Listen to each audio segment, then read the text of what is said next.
Theory number 1, the evolution of Peter Parker.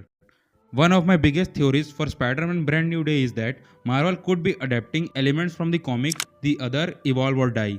In the comics, Peter Parker was suffering from a mysterious illness that was slowly killing him, and after a brutal battle with Morlun, Peter was pushed to the brink of death. What followed was one of the strangest moments in the Spider-Man history. Peter entered a web like cocoon beneath the Brooklyn Bridge, and when he emerged, he wasn't the same Spider Man anymore. He had been reborn. Now, what if Brand New Day is setting up something similar? After No Way Home, Peter has lost almost everything. His friends don't remember him, he's completely alone, and for the first time in his life, he's carrying the weight of being Spider Man without any support system. What if that isolation is only the beginning? If Peter is pushed far enough physically, mentally, and emotionally, Marvel could adapt parts of the other storyline and use that breaking point as the catalyst for a rebirth. Not because stress causes evolution, but because a broken Peter Parker may be forced to become something more in order to survive.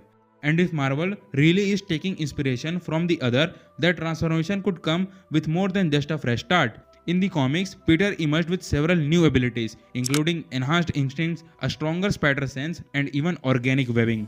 I am not saying Brand New Day will copy those powers exactly, but if Peter does go through some kind of rebirth, Marvel could use it as an opportunity to upgrade his abilities and give us a Spider-Man unlike anything we have ever seen in the MCU before. If that happens, Brand New Day won't just give us a new chapter for Spider-Man, it could give us an entirely new Spider-Man.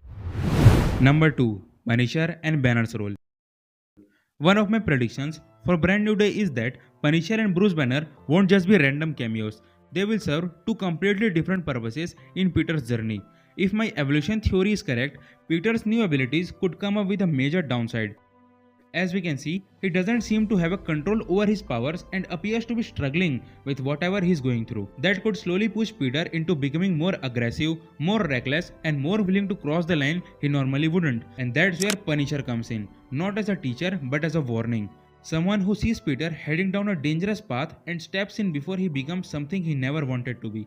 On the other side, I think Bruce Banner serves the exact opposite role, mostly Bruce, not Hulk. He's there for the science behind Peter's transformation, but also as someone who understands what it's like to live with power that can easily consume you. Banner has spent years learning how to control the monster within him, and that experience could help Peter understand that having more power doesn't mean abandoning restraint. In a way, both characters represent two different paths. Punisher represents what Peter could become if he loses control. Banner represents what Peter could become if he learns to master it. And that brings us to the cocoon theory. I think the black eyes, the transformation, and the cocoon imagery all represent Peter reaching his breaking point, a phase where he almost loses himself completely. But just like the other storyline, the rebirth isn't about becoming a different person. It's about coming back stronger, wiser, and more in control than before. Number 3, the seducing theory. In the trailer, we saw an old lady inside a tank who was most likely being controlled by some kind of entity. What's interesting is that the same entity then appears to jump from one host to another, possessing multiple people in a very short period of time. Because of this sequence, a lot of people immediately started calling it Jean Grey. But personally, I don't agree with that theory for a simple reason. Jean Grey isn't a villain.